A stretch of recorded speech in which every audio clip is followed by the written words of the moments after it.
So the talk tonight is about nature, culture, and community resilience.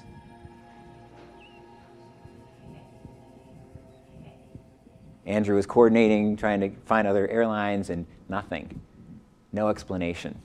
I was like, wow, part of me wants to get angry at United. Like, what are you guys doing? How can you do this to me? You know, as if that can always be there. As if that future will always be there. What would it take to maintain something called the airline industry for the next 500 years, resource-wise? I think we almost know too much now. Like, I want to look the other way, but I can't. So I can't really fault them, because I've invested in that industry, in my lifestyle, my parents' lifestyle, for the last 50 years or so, and it's just not going to go any further. So I said, you know what, you guys? This is just a perfect example of an unknown future. You know, maybe it's not a catastrophe or bad luck. Maybe it's the norm. Just some unknowns that might come along, like a tsunami in Japan, right? Or Katrina, right? Or the 2009 major depression that took place. Or gas prices going up to $6 a, whatever you say here, liter, gallon. So how do we respond? That's what I want to know. It's not if the future is going to be different. It's how are we going to respond? So what was amazing about the event last night was that there was a team behind it that you just met tonight. A team that had been building relationships for years and years and years in this region. They've been spending time investing in knowing each other, what they care about, what their values are. And in that journey, they've built these bonds. You could call them like strings of connection or ropes. There's an indigenous culture in Africa, the San Bushmen, that talk about ropes. Ropes to different parts of nature. This would be my ropes to the robin. You know, how well do you know the robin? The song of the robin, its mating habits, where it nests, what it eats, where it migrates to, when it flocks in groups, what berries that it eats, and all those kinds of things, right? The more you know, and the more you connect with this animal and the spirit of it and the energy of it, the thicker your rope is. And then multiply that times all the different aspects of creation, including all of your human relatives. How are your ropes with the people in your life? What kind of bonds do you have, right? And so the more these ropes are developed in your life, there's this feeling of being supported and interdependent. Like rock climbing. In rock climbing, you're on belay with one rope, right? But if you had 50 more, you'd feel even that much more supported, right? So if one rope failed, there'd be all these other ones holding you up. So that's what happened. The team said, I said, well, you know what? So basically, you guys are going to have to run the evening. And that was such like bad news for the first 5 minutes, you know? Andrew said, I don't think so. Let me get back to you. I'm going to try 10 more airlines, you know? About half an hour later, he accepted the truth, you know? Okay, all right. I said, well, you can do it. You're all going to share this together. So we got together on the phone, and we just went around and said, okay, so what's the role that each person's going to play there? And then they all did it together. They trusted each other to hold their parts and do their individual parts really well. It's like the singing tonight was great, right? You know, someone did some gratitude to welcome people here. There was a greeting. There was some storytelling with some very specific pieces in there. There was some nature questions happening at break. All of that went very smoothly, and that was basically a perfect demonstration of what community resilience is. That when something comes along and challenges the current system, there are resources available on multiple fronts. And so in a social system, how do those ropes get developed? One thing I know is that there's been a journey of, what would you call it, independence, individualism, right? And so there's a lot of redundancy in that. Like, I have all these goods and services, and then the neighbor next to me has them all over again right next to me, and then all over again right next to me again. And we've kind of been progressing on that journey for a while as a culture. That's kind of a we statement, but in general, over time, culture's been moving in that direction. And so what have we gained from that, and what have we lost from that? Because when we look at the span of human history, let's say 100,000 years, this is a relatively recent departure for how things have been. So I've had some good fortune to interact with other cultures that I've gotten a clue about what my ancestry might have been like. And so one of my good friends, Paul Rayfield, he's a peacemaker of the Odawa Nation in the Great Lakes area. And I get a chance to learn from him and his perspective about how they invest in their relationships there. And often it's much more about process than product. And they are always investing in taking time socially with each other in a way that seems almost like impractical. When somebody passes away in their community, they spend 4 days and nights with the deceased relative as part of the transition from this world to the other world. There is a society of men who put down a fire called a sacred fire at that family's house. There's a society of women who come over and tend the hearth, feed people. We're talking 24/7. And they come over with food. There's no questions asked. They just come right in. And then the third kind of rotation is the family itself is actually sitting with the relative open casket in the house. And in a way, like there's always a relative there sitting with them, you know? In a way, it's like tending that relative. So they might be speaking with them, or they might be knitting, or they might be visiting with a friend and telling stories. But that whole thing is basically a big time out to be with this transition. And a lot of resource goes into it.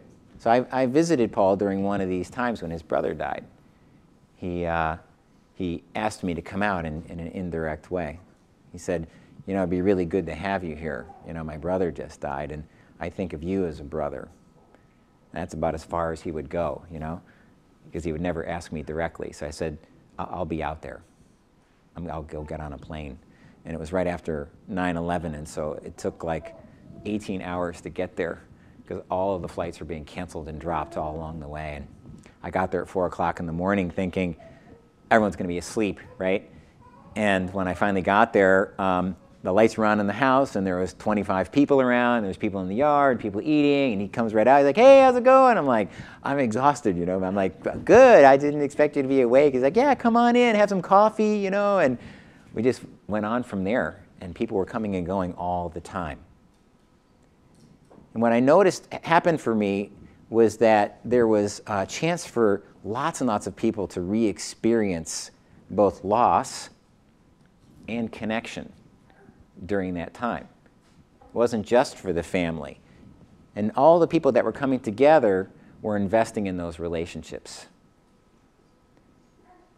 Compare that with another experience I had when my in-law family's mother died.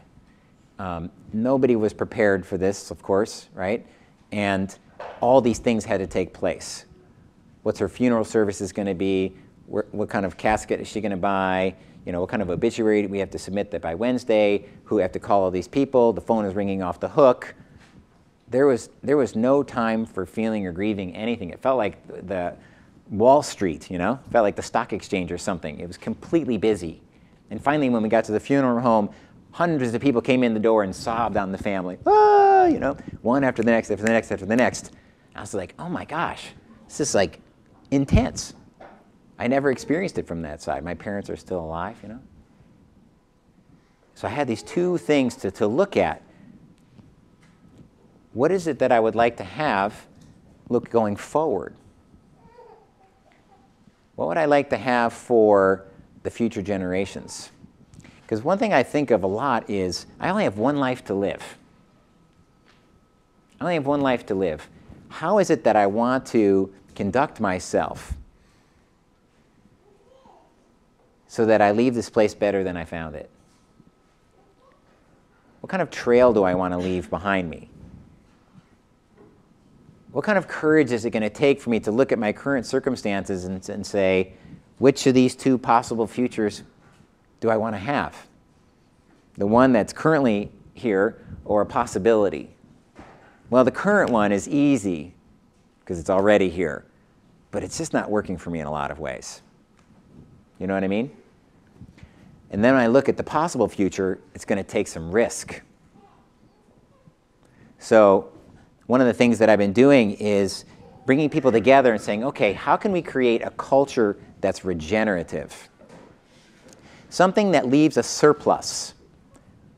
Because right now, sustainable is big, right? Sustainability. And Penny Livingston from the Regenerative Design Institute says, sustainability, you know, it means that you're able to sustain things the way they are. Sustainability. But I don't think that's what we really want. If we were to stop things right now and sustain it, would that work for you? Think about it. Like even Bill McKibben, you know, 350.org. Anyone follow that? There's like this kind of measurement of how much carbon we want in the atmosphere, you know, to live sustainably for a long time. We're like at 390, right? On the rise. So we're going to have to do some things that are beyond the beyond. We're going to have to step up somehow and face that. So, you know, a lot of people get scared about this. They get closed about it or tight about it because there's a lot of fear. But one thing that I know is that if we come together, we can do amazing things we never could do alone. Like last night. Any one of the people last night might have said, I can't pull this talk off. I'm not going to stand in front of 100 people in the University of Toronto at the Institute of Educational Studies. I can't do that. But as a team, they pulled off an amazing evening. And as a team, this group behind the scenes here, the Ontario Art of Mentoring team, actually has a pretty big game that they're playing, which is they want to create a regenerative future for Ontario. They'd like to create systems of culture that are nature-based. Nature-based culture. So that people are, it's like rebooting the software system.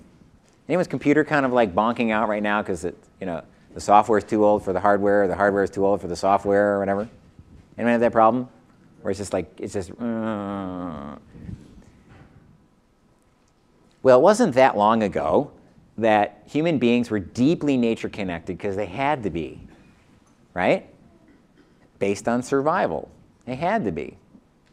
And there's all these cool benefits that came with that. Like being fully alive. Having their senses be heightened. On the tip of their toes. Edge of their seat. When's the last time you went camping? Anyone? Who's gone camping this year? Okay. Who's gone camping in the last 6 months? Okay. Winter? Yeah?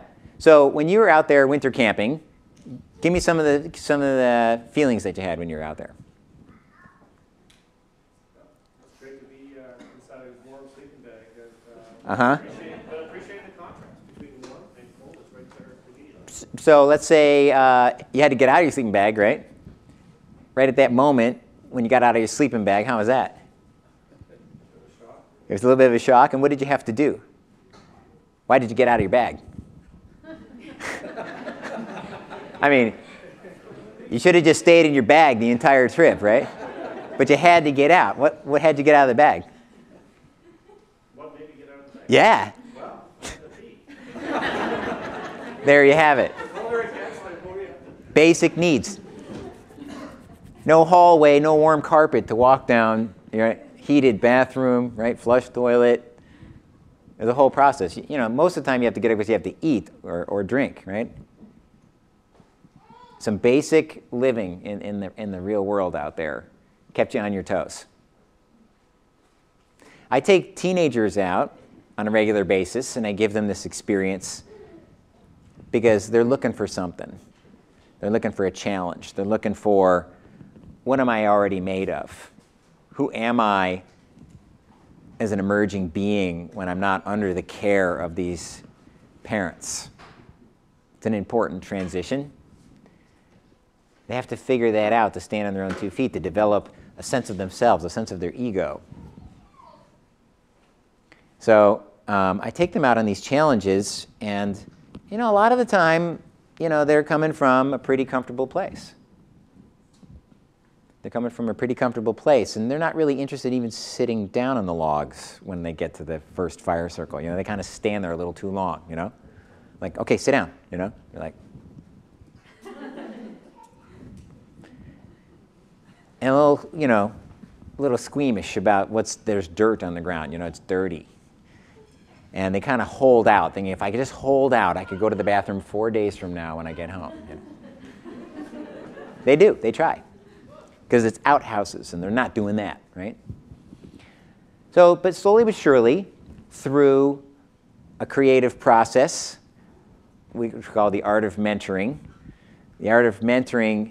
connection, like I was talking about, building ropes, right? To build ropes requires basically just a couple of ingredients.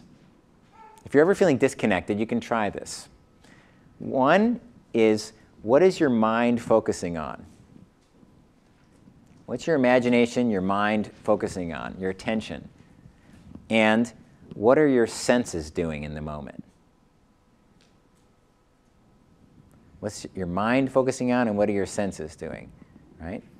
So we spend a lot of time in the present moment with mind focus and sensory input. So storytelling is kind of cool because storytelling can do that. For example, this morning when I got up, there was a cool breeze going through my window.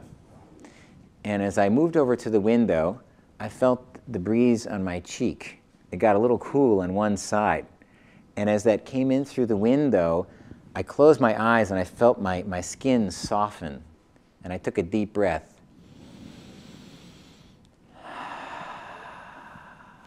And a feeling of peace came over me.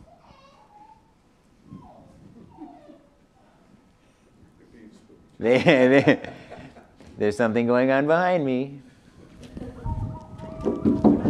Boo!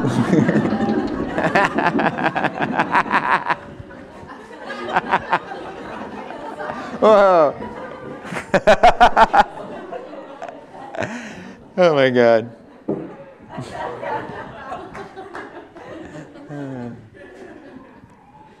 That was terrifying. Anyway, that's exactly what it was like when I was by my window. These kids came running up, grabbed me, pulled me out of the window, dragged me down the block. No. Put paint on my face. So we led the kids through a variety of these adventures, right? We connected them with wet, cold, dark, muddy, hungry, buggy, alone, through games, song, fun, challenge, mystery, role modeling, being out there ahead of them, daring them, going with them. And by the fourth day, they didn't want to go home. They didn't want to go home.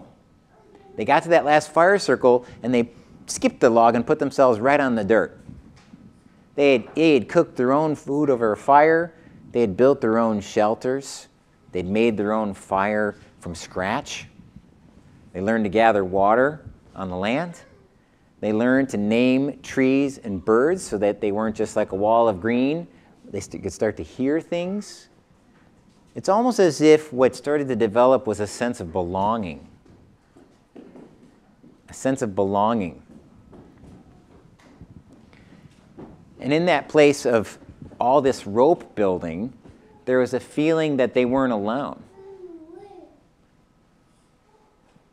That there was something that was globally they were related to.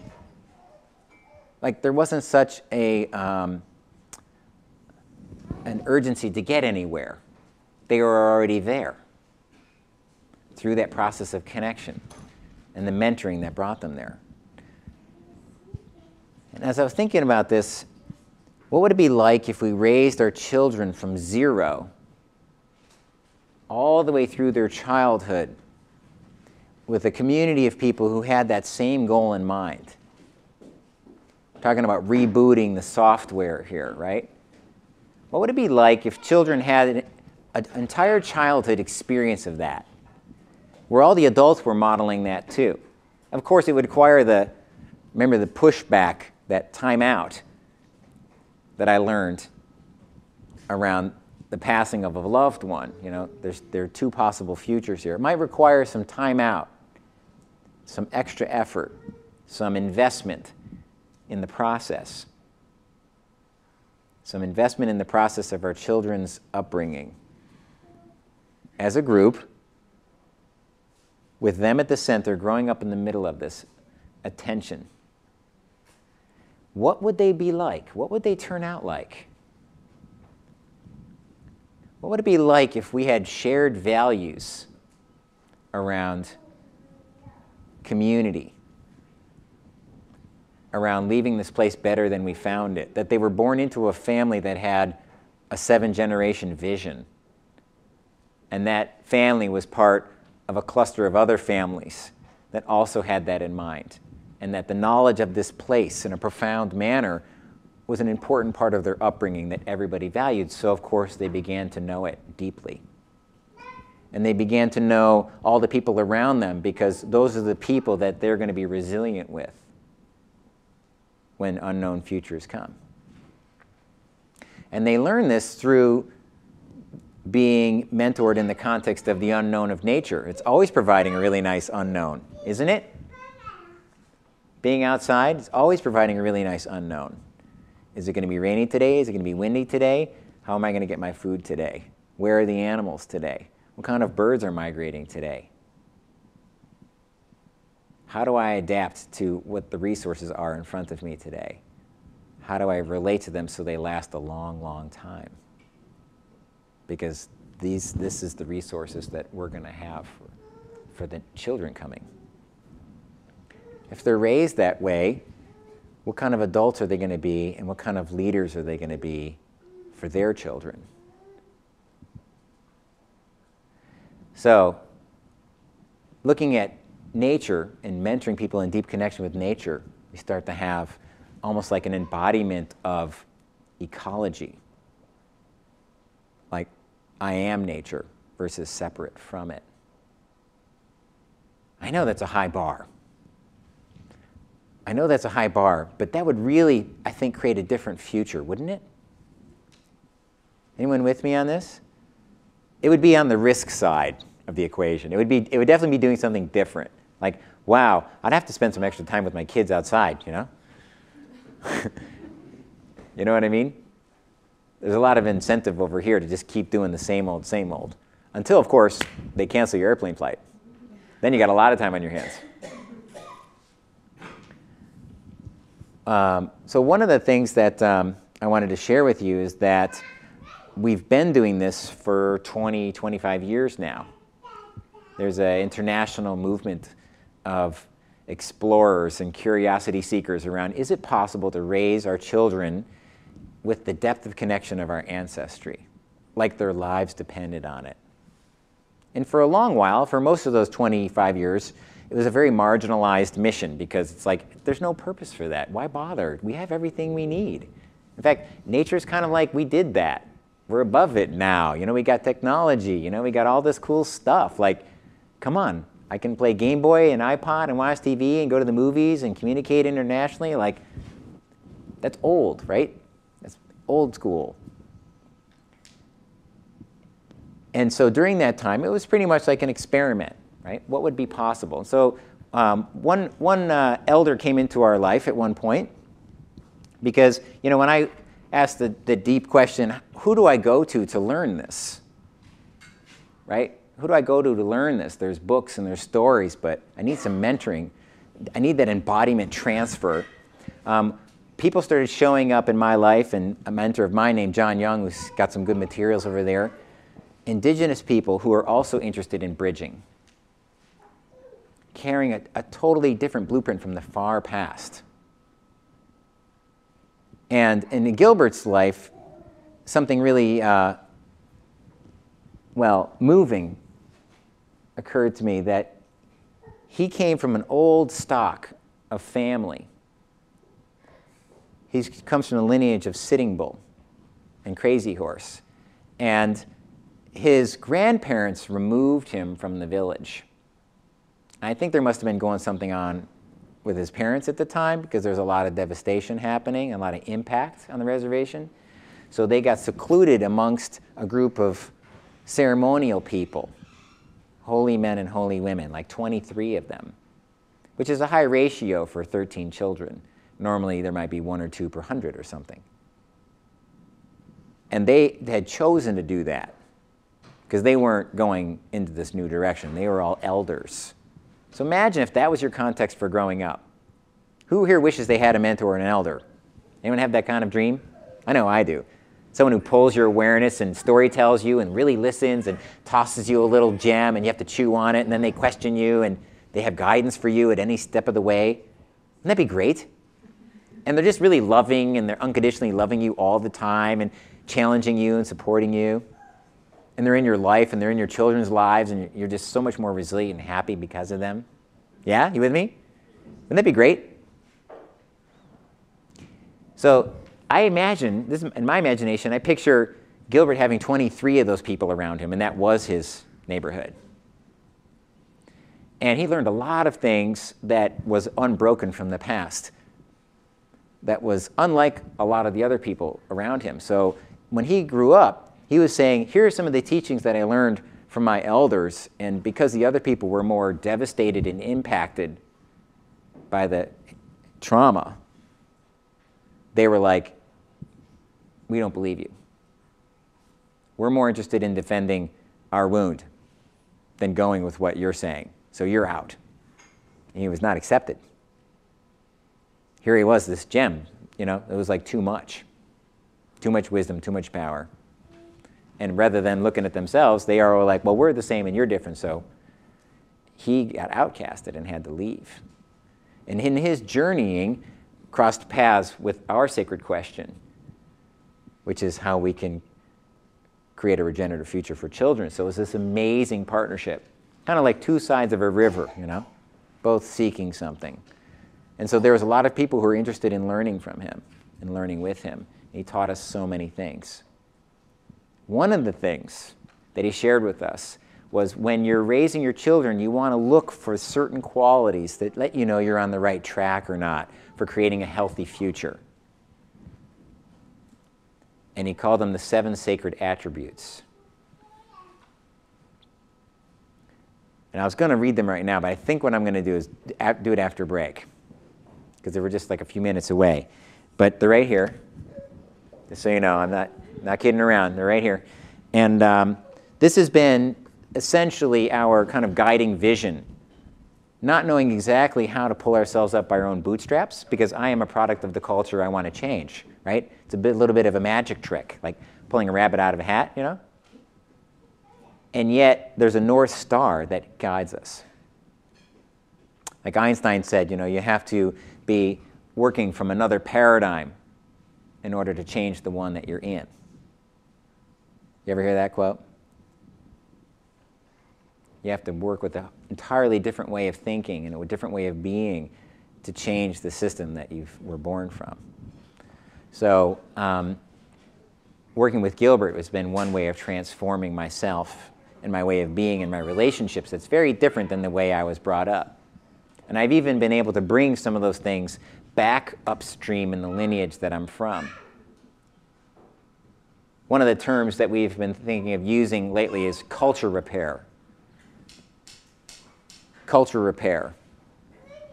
You know, a way of bringing things back into wholeness whenever there's a feeling of separation or disconnection, right?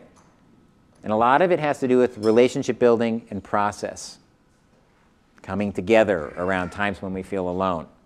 Transitions. And everyday life. And preparing ourselves for unknown possibilities, like planes being canceled, or babies being born, or people passing away, or sharing food, or celebrating. All the various things that we want to do as a group, you know. Singing is so much more amazing together than when we're alone. Wasn't that beautiful when we were singing before? And even the gratitude was more amazing. By the time we went through the whole room, I was feeling transformed. But by myself, I feel a little vulnerable, you know. Someone says, tell me what you're thankful for. I'm like, I don't know. You know what I mean? Tell me what you're thankful for. It's like, But with a group, you know, I started hearing, like, people were just going for it. Were you surprised by that at all? Anyone just feel that? I was so stoked. I was like, wow, great. This room is on it. This room is on it. I would love to live in this place. I would love to raise my children here. Craig and Kathleen are in a lucky place. We dedicated this evening to the birth of this baby. That we're going to plant the seed here. Imagine this could be the child I'm talking about. This could be the child I'm talking about who's raised in a time and a place where people actually come together around shared values of connection. Go the extra mile, mentoring. Go the extra mile, creating context for a healthy future. And this child will think that's the way it's always been. So I'm going to paint that North Star here after our break, but I want to invite up Skeet, who's going to, I don't know, you're going to ask questions? I got a couple things up my sleeve. You got a couple of things to sleep? Going down the nature connection route. All right, so I'll see you after break.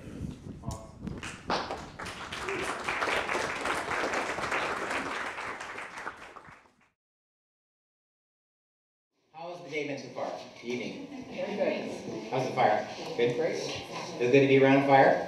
Yeah. Did they actually light it? Oh, yeah. Even better. Good. So I was asking myself questions and some other people, like, where do we go from here? How do we build quality ropes? How do we ask ourselves that second layer question, do I even have ropes? You know? Because there's this whole thing of, like, I don't know what I don't know. You know, that kind of like little invisible spot? Well, I thought I was connected. You know? But when I'm part of a conscious mentoring culture of connection, the one that builds ropes and relationships like crazy, one thing I've learned is that on the way towards that level of deep connection, guess what I experience? What? No connection, no. Yes, I awaken to the bad news of how disconnected I really am. It is such bad news along the way. So for example, a lot of times what happens is we'll get a powerful group song going, and then people will be crying. You know, it's like fun, it's happy, it's happening, and like people start sobbing. What's going on there? What do you think? Joy. What? Joy? Joy mixed with the last time I had joy, and then what happened since then, you know? So like it's like the original joy of singing and dancing, like this little child over here, you know, is in that. Singing and dancing, it's being a human being. It's totally natural. But somewhere along the way, I don't know, maybe some of us got the message like, not okay, right? Get it together. Sit in your seat. Quiet down. Don't look out the window. Pay attention. Do this homework. I mean, that's just the school version. There's other versions. Fill out your taxes. I don't know. And then, because if there's some curiosity or longing or hunger, I innocently step into something that's creating relationship and connection, and my heart starts thumping again, and I have to move through that time of disconnection and loss that I had buried, because I had hardened up, you know. I'm not sad. And as I open up to the joy, I gotta go through through that. You got to go through that and get back there. One of the things I've discovered, it's just not innocent, I'm sorry to say, you know. To create connection is not an innocent journey, I should warn you. Don't try this at home. Okay, try it at home, but be aware that a lot of times you may just be innocently opening people up to the profound relationship with the natural world, and feelings will come up. Feelings will come up. And it could be some innocent story like, you know, I always wished I had this as a child, but I never did. Happens a lot with parents I work with when I mentor their children in profound relationships with themselves, nature, community. They feel the loss that they didn't have that, or they did and they lost it. I grew up on the edge of development. House at the end of the road, you know, third end of the road. Acres and acres of fields behind me. Every day in the summer, it seemed like a 10-year-long summer, I'd go out there for the crickets, you know, feel the dew on my feet. And it was in a day when, like, my mom didn't exactly know where I was. You know, like, and the rule kind of was like you had to be within earshot. Mom!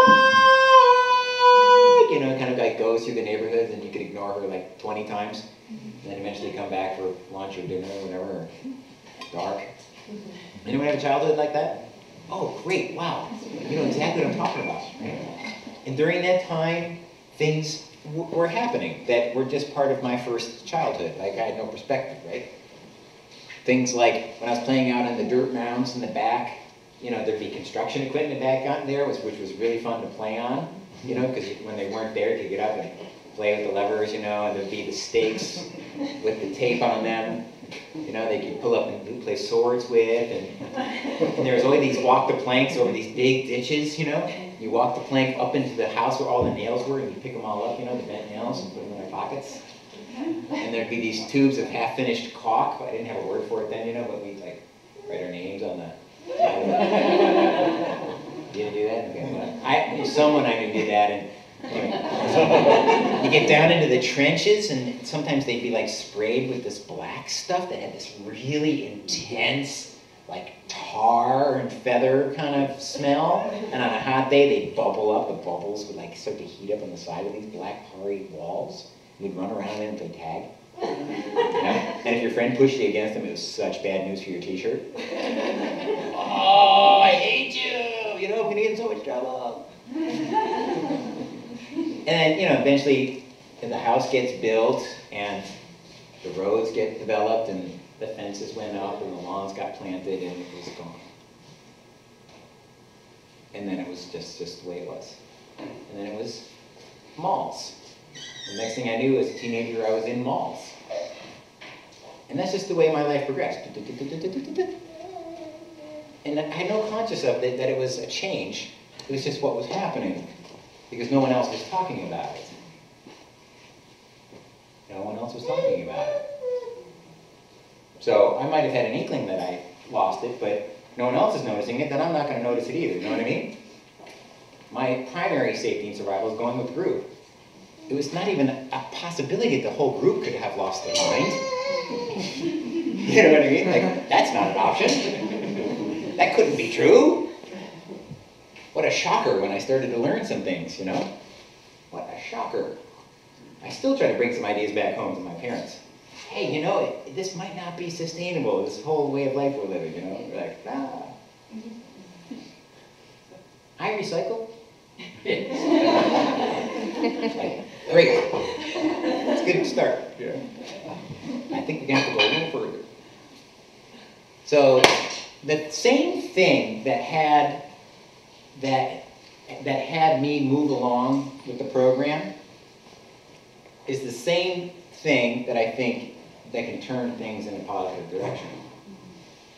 Like on a regenerative, leaving a surplus better than we found it direction. And that thing is called culture. Culture. It's invisible. It's everywhere. It's three-dimensional, and you're soaking in it. So this room is culture.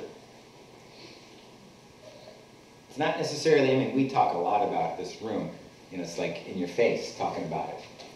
But this could be, this type of lifestyle could be what kids grow up in, for example.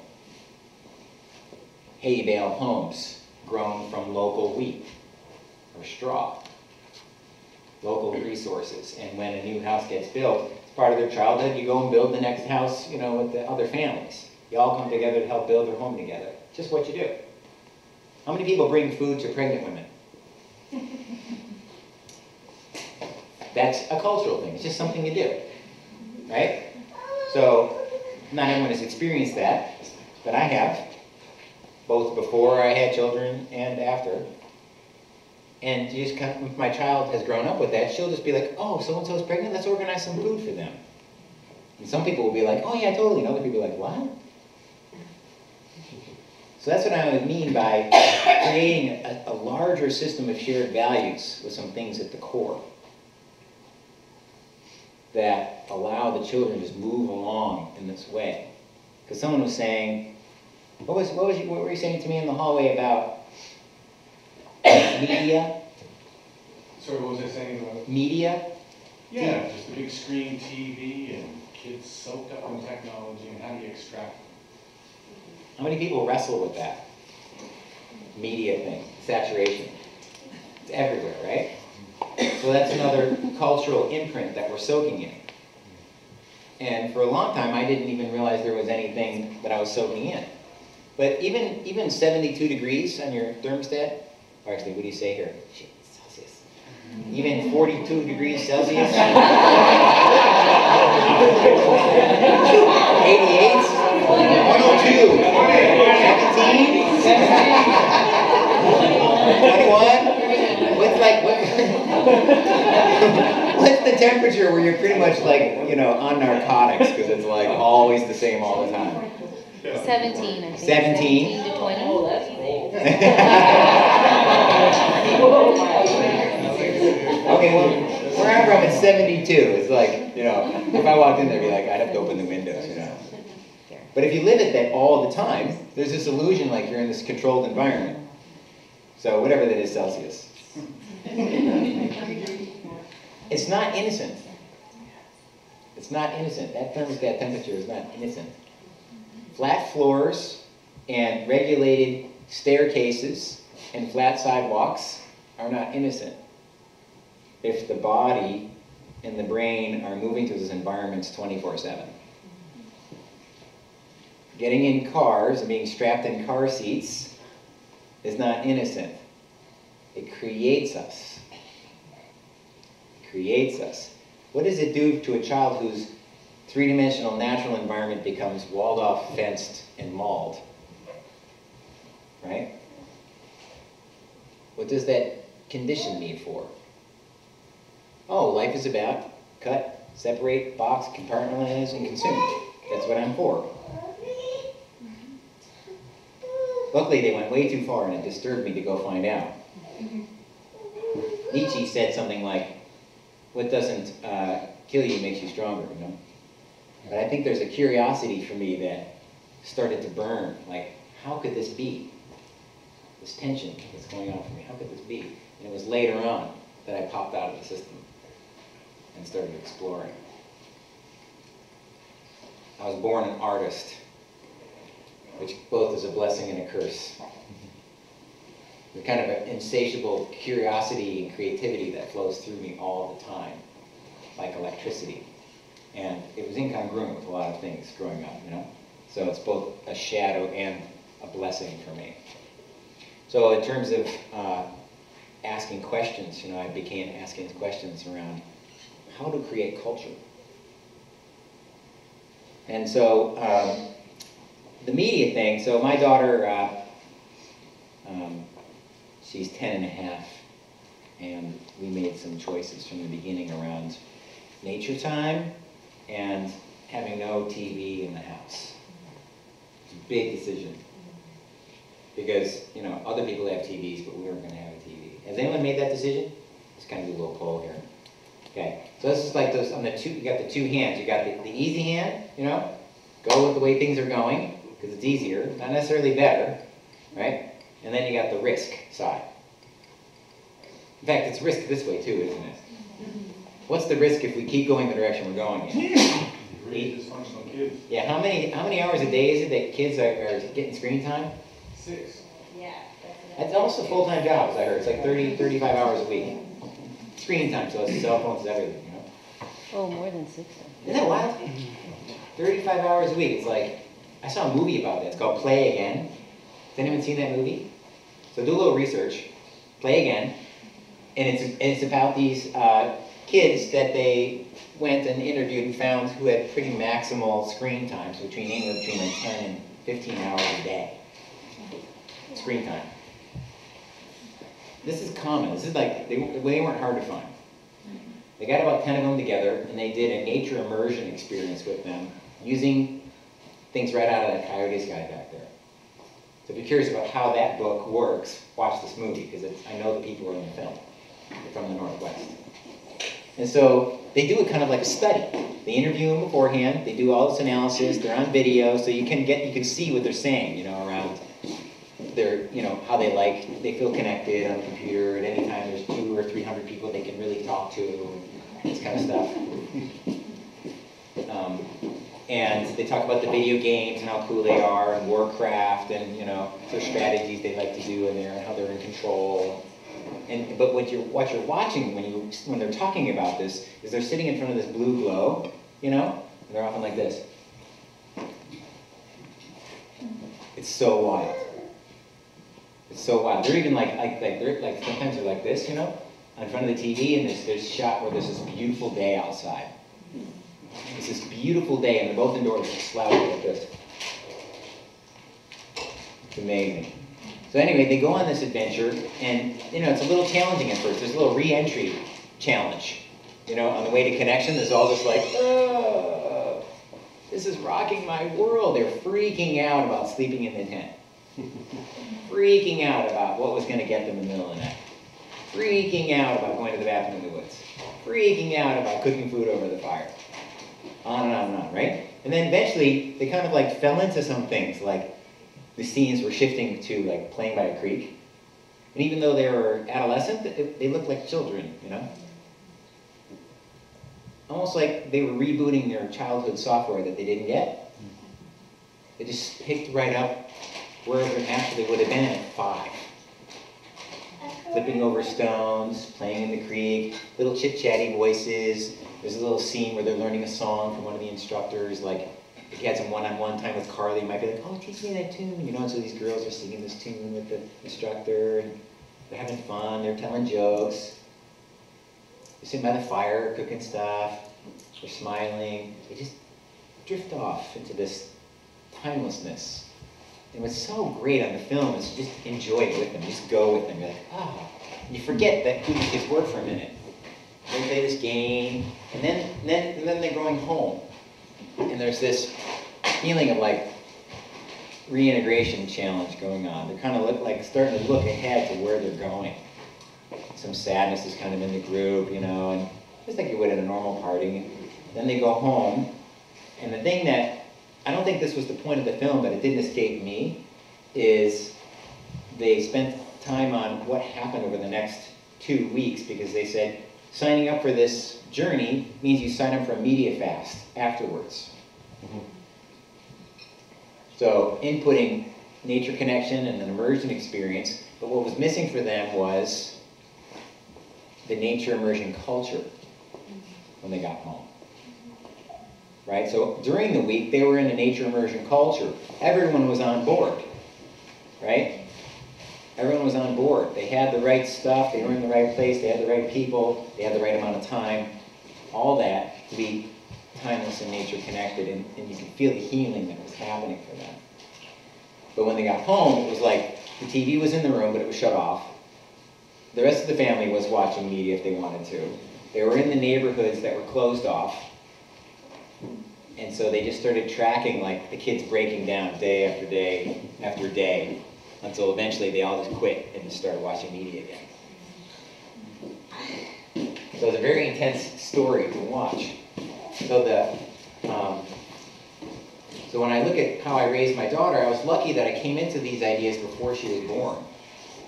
And I founded a wilderness center, nature connection center, called Vermont Wilderness School, where the mission was basically, can we return our children to the level of nature connection and cultural competency of our ancestors?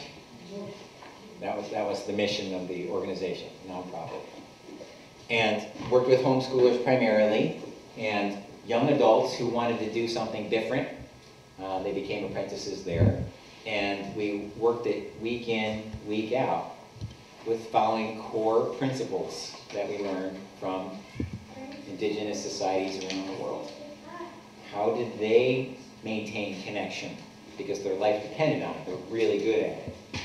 Science actually validates the principles that they used for 10,000 years. So one of the things that is really common, core routine that's in that book over there is the art of questioning, for example. When Skeet was up here, he was asking lots of questions. Remember that? Remember the feeling in the room? What was the bird that came in the last week, migrating into your area in the last week? Was there females there yet? How can you tell the difference between a male and a female? That just was provoking your curiosity. Wasn't your mind's eye just going in that whole way? So that's like, those questions, they don't fill you with information. They pull you towards something. Your mind's eye, your imagination, your hunger. When you go home, I guarantee you will be looking at the birds and who's on your lawn because of those questions. They just won't go away. And it's how human beings have learned forever. Forever. And I know that by going around the world and meeting with people from older cultures. The older the cultures you visit, the less they're about information at all. Which is hard to imagine because we associate education with information. In fact, we get measured by it. There was a school teacher in the room that was telling me I was constantly measured on the information I gave them or didn't give them, if I was enough or not enough, quantifying all the time the success based on the quantity of information they received. Never mind like the value of learning and were they connected and feeling love and related and resilient and happy. Like that was not measured. You can't measure that. It had to be this quantitative stuff, right?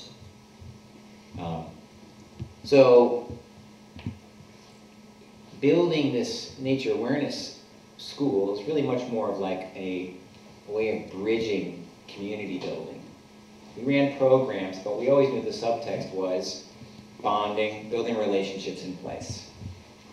And over the years, what started to happen was we'd have events like the Art of Mentoring coming up in the summertime, where we'd all take a break together, right? It was a program, but what was really going on is about 100 to 200 people were there of all ages, from little children to people in their 80s and 90s.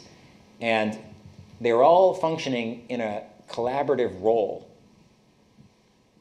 with some simple goals at the center.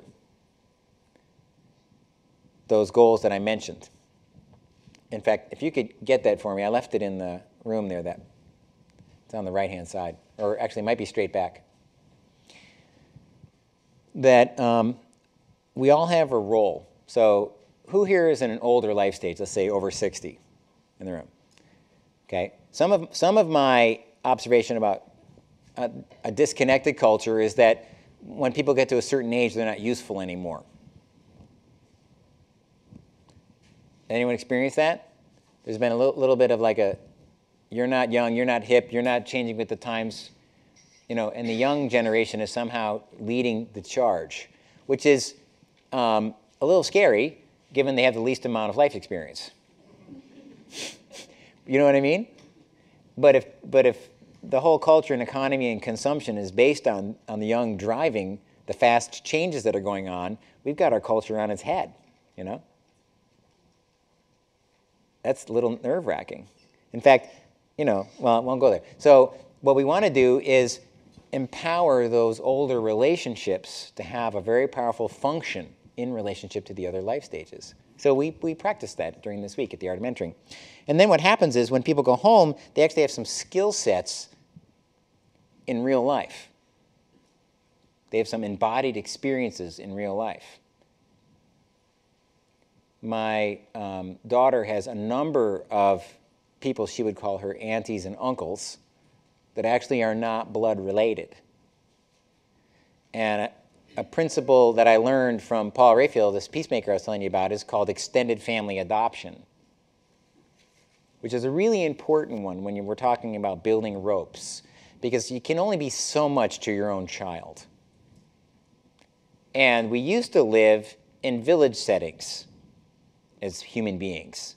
In fact, all of nature connection happened in village settings from the beginning of time. So today, if you're involved in environmental ed in a classroom, right, you have some things, you're behind the 8 ball with how nature connection used to happen.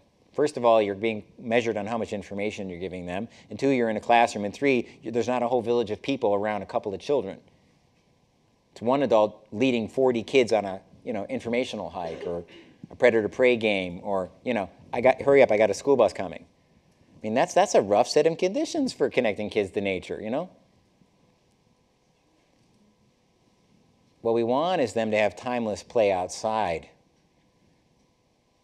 with adults who are also bonded with nature. So when they come in, they get like an Alexis kind of, you get a Skeet kind of question, Hey, what did you see out there, when you were down by the creek with your friends?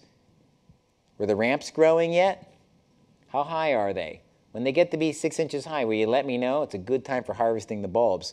I want to transfer them and propagate them to another part of the yard. You're going to be part of that. So will you let me know tomorrow how tall they are again tomorrow? And then they come back again, and they're like, oh, we found the ramps. They're this tall. You're like, oh, great. It's really good. Could you get one? I want to sample one, And you send them on these errands because they're an important part of your knowledge of the landscape. They're like your eyes and ears. They're going places that you wouldn't go as an adult. They're really useful. Or maybe the grandparent is there.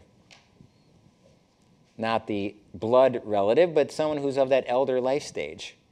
And they sit down and they're like, when I was young, my grandmother used to make ramp soup. I haven't had that for like 25, 30 years since she passed away. It'd be really great if we could make ramp soup again. Let me tell you how she made it. And there's something magical that happens between children and grandparents. You know what I mean? Like something that doesn't happen between parents and children. You know that special connection? I don't know what it is, but it touches each other's hearts.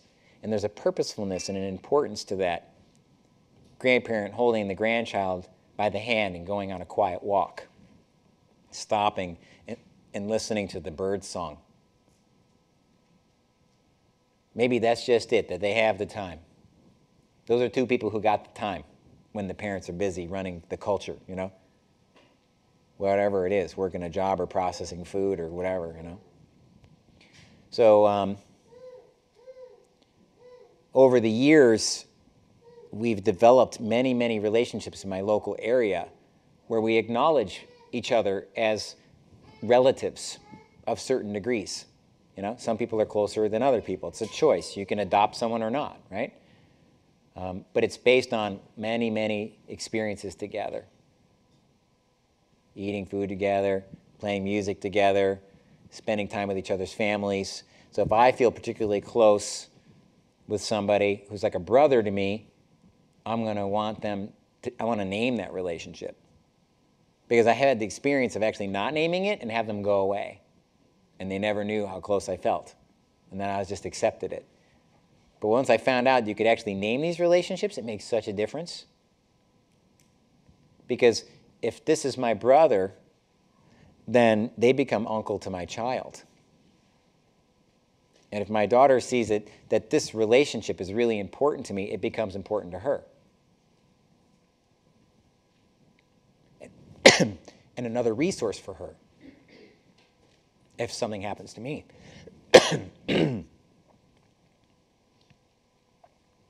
I was in Paul Rayfield's reservation just last weekend, and this little child came up to me, and she says, Uncle, look at this. That's what she called me. Uncle, look at this. And I was busy talking to other people, but when she called me uncle, I was like, I dropped everything. I was like, whatever you want, I'm yours, I'm completely melted open. Can you imagine that? Little thing coming up to you? Auntie, Auntie, look at this. That's actually what they get taught. That anyone who's in proximity with their parents is called auntie and uncle right off the bat. And I feel the difference when they call me that. It makes a big difference. So with teenagers that I put through rites of passage, for example, teenage boys, there's a certain stage in which they come to me at 15, 16, 17 years old, and I've known them 5, 10 years. And they're asking deeper questions about life. And so I say, well, hold on a second, What kind of relationship do we have? And they say, what do you mean? I said, well, I have some things I'd like to share with you, but, this isn't just a consumer thing. You ask me a question, I'm going to share something with you, and then I'm going to expect you to come back and talk with me about this some more. Is that something you're interested in? And they're like, well, yeah, that's why I'm coming. I'm like, okay, well, here's how it goes, I'll be here for you for the rest of your life, and you always call me uncle. And they say, okay, deal. And I, of course, check in with their parents, who I already know and I'm relatives with, Say, hey, I'd like to adopt your son as my nephew. And they usually are wordless, Eyes water. Thank you. Because as a parent, I know if someone wants to adopt my child for the rest of their life in a caring kind of way, they're going to be so much better off. So what if you had 25 or 30 people like that in your child's life? What would that be like for them? Would they even need school? School is good, learning is good, but they would have so many resources available to them. And there's a lot of older people who want to be that in your children's lives, but they haven't been invited in.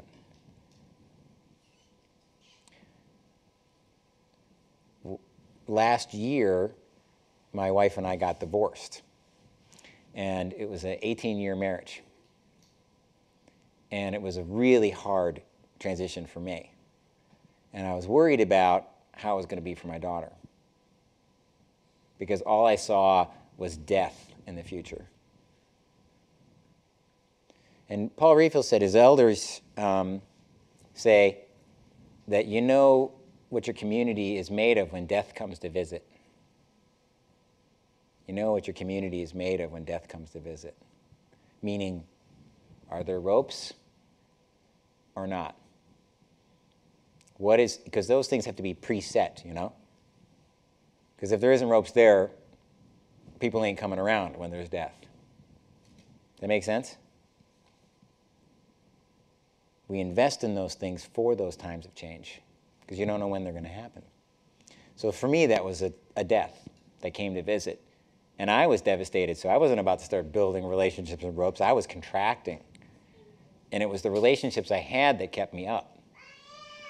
And the fact that I was up is what my daughter, that's what had her feel safe. And I was able to move through this and find another home to live in. And what ended up happening was these relationships I've been telling you about, there was an extended family that was also looking for a place to live. So they said, oh, well, let's just get a house together. I was like, great. So we got this beautiful place nearby, and there's a 83-year-old man, a 50-year-old woman, and an 18-year-old son in this family. And I had been mentoring the teenage boy for 10 years. And I knew the mom through adult programs, and the father just moved up from Connecticut 3 years ago and had learned about how to be an elder with Malodoma Somé. His name is Hank. You'll actually meet him at the Art of Mentoring if you come. He is a powerful human being that for 80 years was not in this conversation, except for the early part of his life. I shouldn't say 80. The beginning part of his life, he grew up on a farm.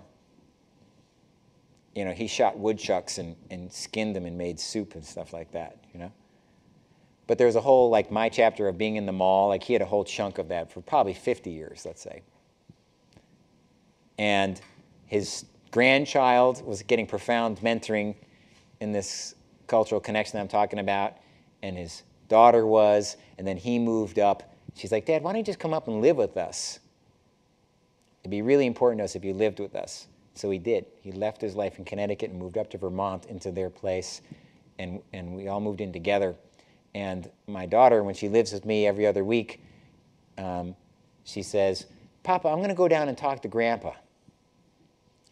And she'll go down there, looking for a piece of wire for her cage of her pet that she has, because they keep chewing on the corner. And so she goes down there, and he's got like the million things on his desk, like the little soldering iron and the wires and the cables, and because that was like a passion for his, and the wire clippers, and she's not down there for 5 minutes. She's down there for an hour, right? She's hearing stories about museum pieces that he fixed, when he worked for the museum down in New York, and all these stories about, gluing things and kinds of glue and wires, and she comes back up and she's just like, woohoo! She comes back up and she's got her copper wire, and it's a whole experience for her.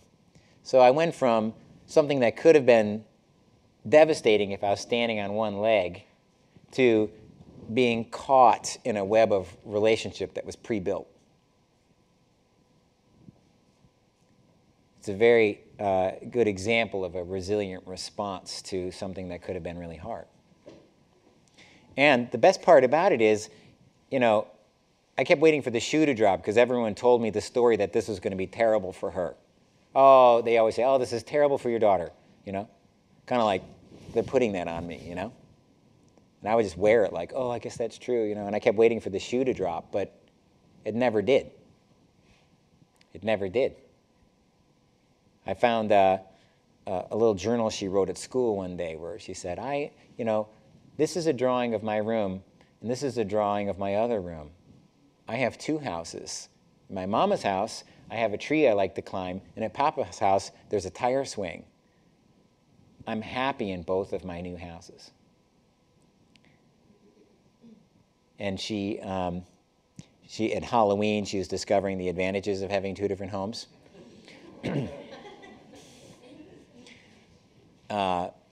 Different parenting strategies, so she can kind of pick and choose. So she had this big old bag of candy she pulled out of her backpack at my house, but she went trick-or-treating at her mom's house, and she pulled this enormous bag out. And I'm like, oh, wow, is that only half the loot? Because I'm thinking, like, for some reason she split the candy in half. But she's like, no, this is the whole thing. Are you kidding me? I'm like, well, what are you talking about? She goes, when I got home, I stuffed it in my backpack and zipped it up, because Mama would have thrown it all away. She would have made me trade it for, like, health food or something, But she goes, but with you, if I'm reasonable, you'll let me keep it. So how about every other day I have 2 pieces, or every day 1 piece? Your choice. I was like, yeah, I guess that's pretty reasonable. Okay. How about every other day? No, every day 1 piece. Okay. She got me in a corner. Anyway, she's happy and she's functioning really well. So I wanted to share that with you as that's just real for me. That's just real. So here's the 7 sacred attributes. Ready? So these are all in Lakota, so I'm going to skip the Lakota names.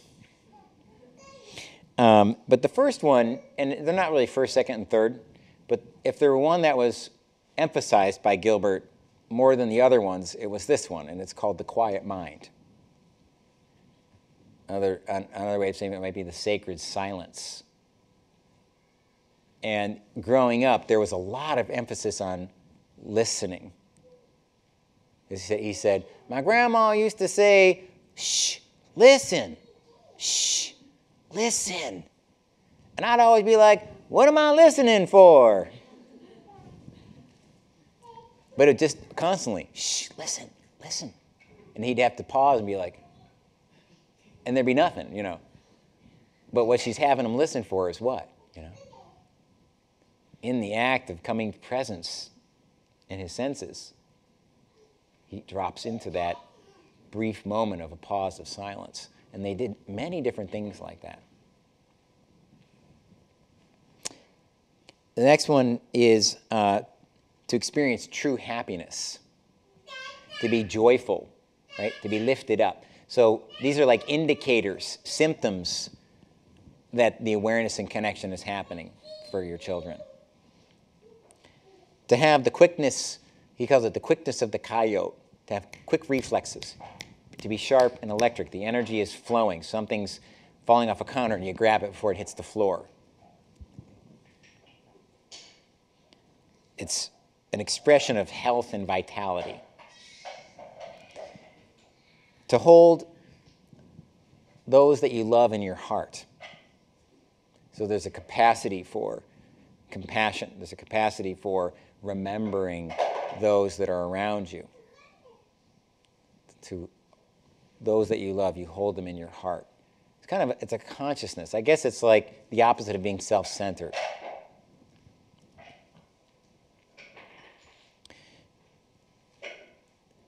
The next one is like an extension of that, which is to have compassion for all things. So that's that quality where we have an empathy for the animals. We have an empathy for the trees, for the thing that gets hit by a car. There's an extension beyond the human relations there. What would it take to foster that quality in your children and in each other? What do we need to develop?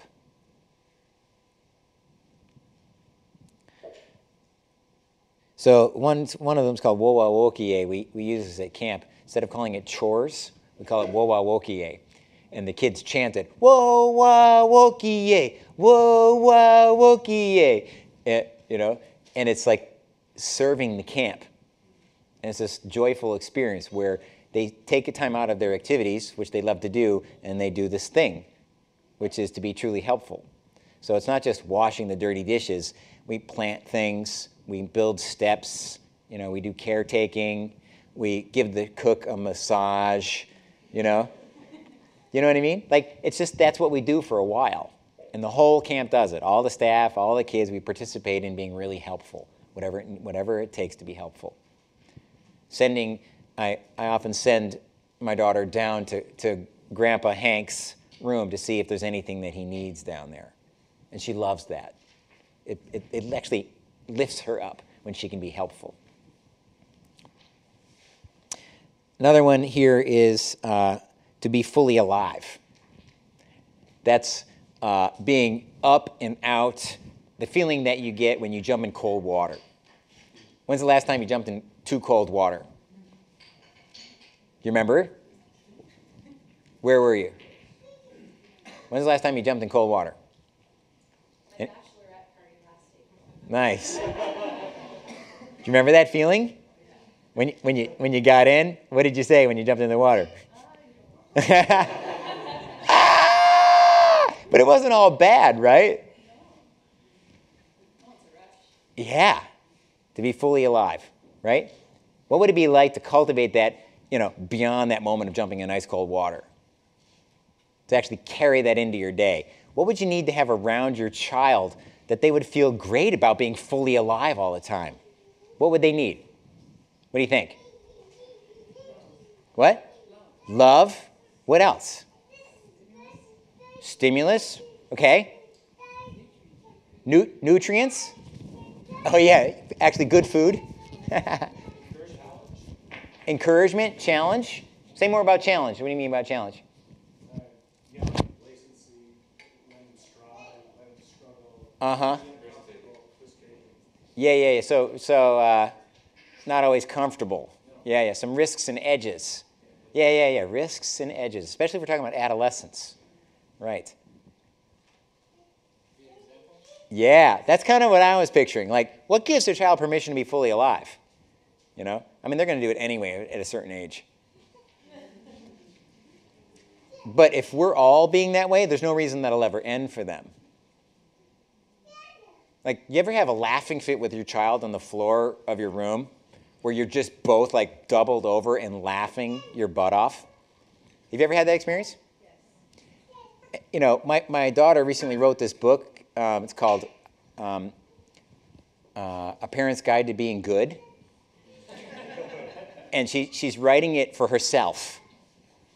And so she's putting things in there. I'm kind of discerning. She's putting things in there like when we put something on here like a rule and she doesn't like it, she puts it in the parenting book because she doesn't want to forget. She's like, I do not want to do this to my kids. So I'm writing it down. Rule number 3, if your kids don't want to wear shoes, don't make them. Rule number 1, let them do whatever they want.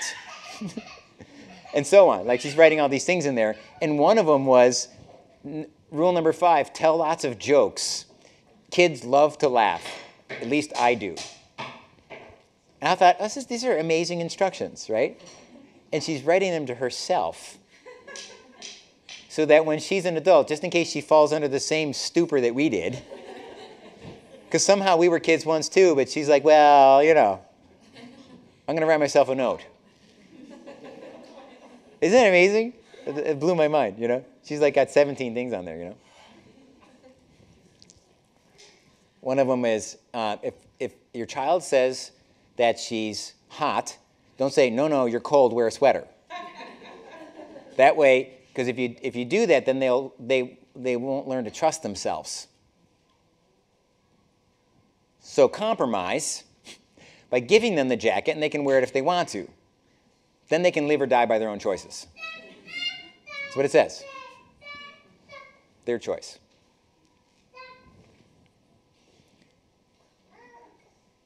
Did I get 7 out of that? Quiet mind. Truly happy. Quickness of the coyote. Hold those that you love in your heart. Hold all of creation in your heart. To be truly helpful and to be fully alive. Seems like such a no-brainer list, doesn't it? But ask the deeper question, what do I need to facilitate as a culture, as an invisible school around my child so that those things naturally emerge? What would it take? I'll give you a clue. A whole bunch of them are in the Coyote's Guide over there, because that's why we wrote it.